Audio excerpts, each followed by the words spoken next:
guys, welcome to another video with Mr. Nicol. This video is purely for the higher guys in my class. So if you're here for National 5, then flip over to the National 5 playlist, which you'll find under the Braveview Academy PE Department YouTube channel, and you're looking for National 5 rather than higher. So for the higher guys today, we were going over the factor of agility.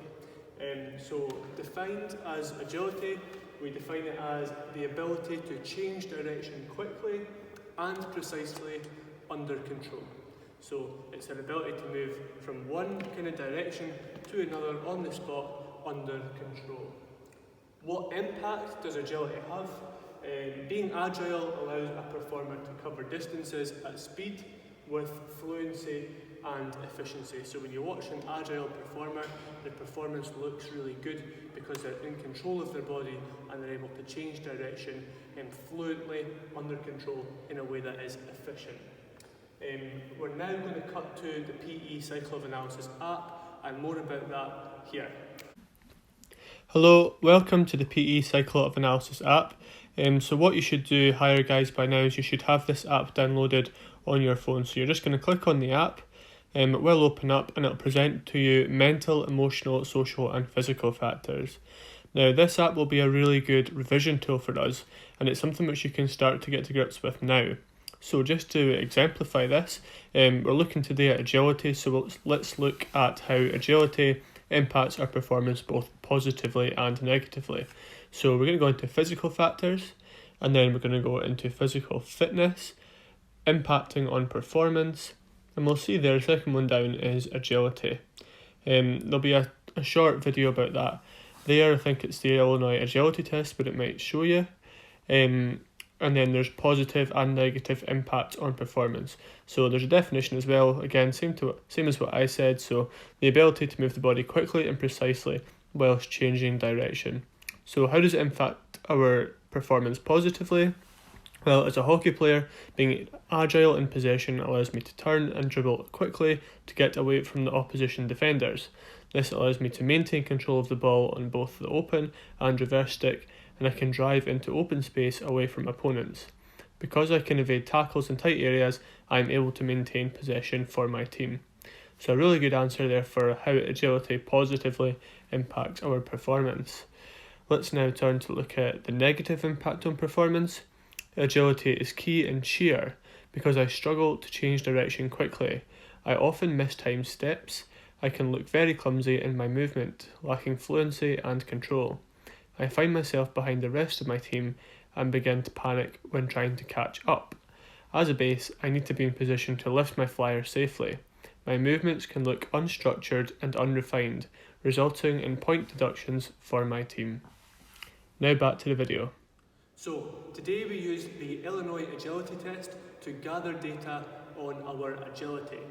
And what we did was we set out cones in the following kind of manner. So we started at this X here, we set another one up here, 3, 4, 5 and 6, finally 7 and 8. And what we had to do was we started at this cone, we ran around the top one, back down to the bottom, zigzags through the top, zigzags back to the bottom, around the top cone, and then finished at the end point there.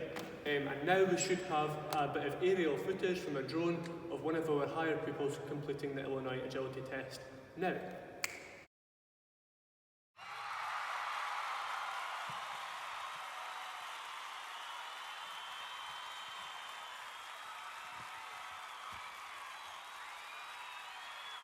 So looking at advantages and disadvantages of the Illinois agility test, first big advantage is it's a standardised fitness test. So this means it's a fitness test which is used by a number of people, a number of different organisations, that is sort of official, and as a result of that, there are things called national norms.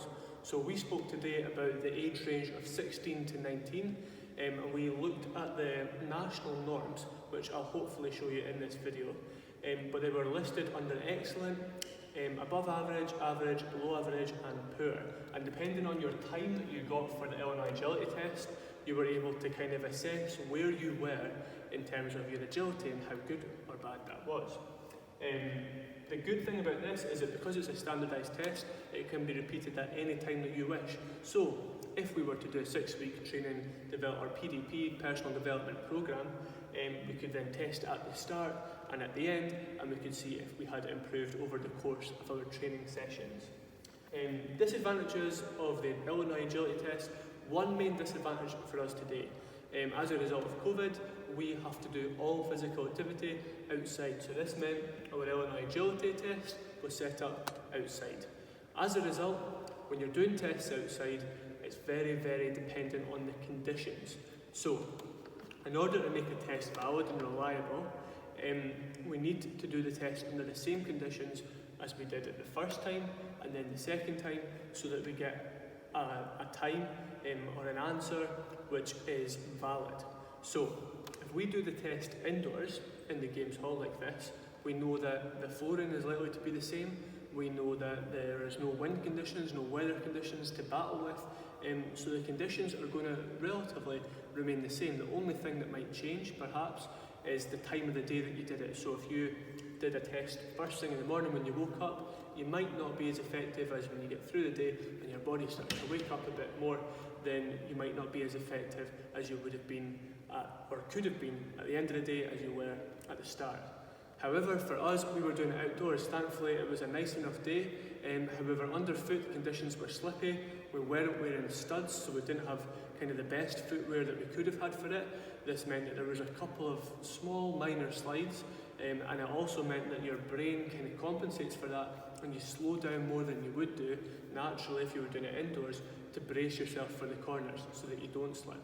So if this test was to be done again, we'd have to hope that again it was outdoors, the wind conditions were the same, the weather conditions were the same, we had the same kind of moisture underneath our feet, so that it would be a kind of valid test the second time, the conditions were exactly the same.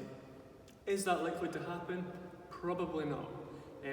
To have all the conditions exactly the same as they were today outdoors is unlikely, and therefore it's a disadvantage not necessarily of this test but of completing this test, is that we had to do it outdoors, and that means that in the future we have to kind of be careful about whether we consider it a valid test. So that's all from us today. Hope these videos are really helping you, and we look forward to seeing you in the next one.